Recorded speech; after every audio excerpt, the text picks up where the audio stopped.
About 2 months ago is when I really started taking the train a lot. So it's like this everyday commute, the everyday route. So my mornings, I'm really slow in the morning unless I have like tons of coffee, which I usually don't.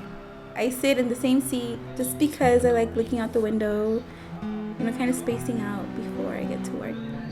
So one day I was just kind of, doing everything I do, looking out the window, and I looked out to my left side and I saw this detention center.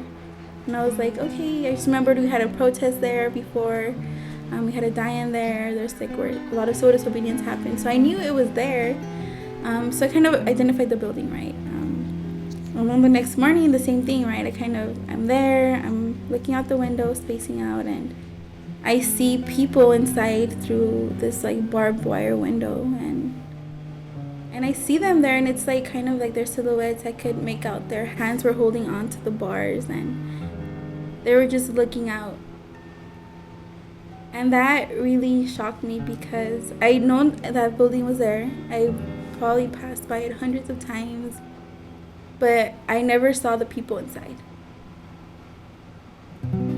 So it's about 4 to 5 windows, and I saw like one person in each window. It just blew me away because I felt like I was the only person on the train that saw it because I was just shocked. And that was my view every morning and every night. At night, it's even more graphic because you see the light coming from inside, so you can actually see people's faces. So the view of people being inside this detention center, behind barbed wire, holding onto the rails, looking out, was the view I saw every morning and the view I saw every night. So for me, when I see those people in there, I see like someone's mom, I see someone's parents, I see my friend, I see myself. I know one of the things that just makes my heart drop, and I just go numb, and I am confused of why I'm the only person that sees this in that train.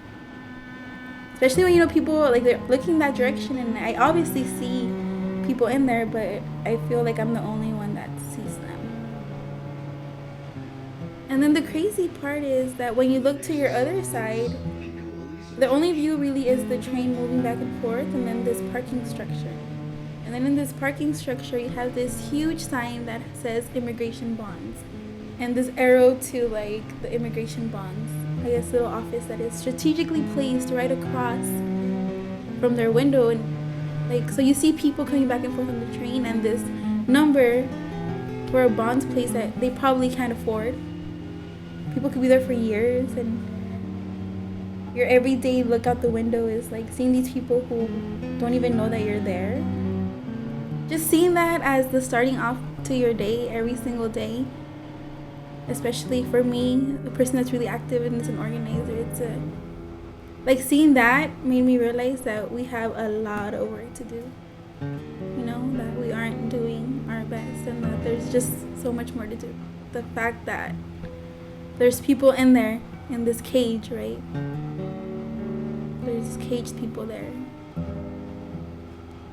It's just like a big reality check for me. The next stop is Little Tokyo Arts District Station.